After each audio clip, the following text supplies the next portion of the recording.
Dito guys, inigpitan na natin dito para mag-contact, pero nag-contact siya pero nag-light siya pero permanent siya.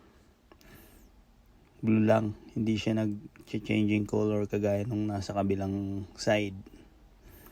So ayan, kita nyo naman sa video. Tapos hindi siya nagbi-blink na nagpapatay sindi. Tapos pag binunot mo yung wire doon,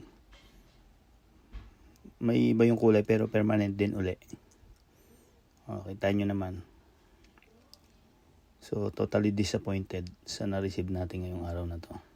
Ito, kita nyo naman, hindi nag-changing ng color yung kabilang side.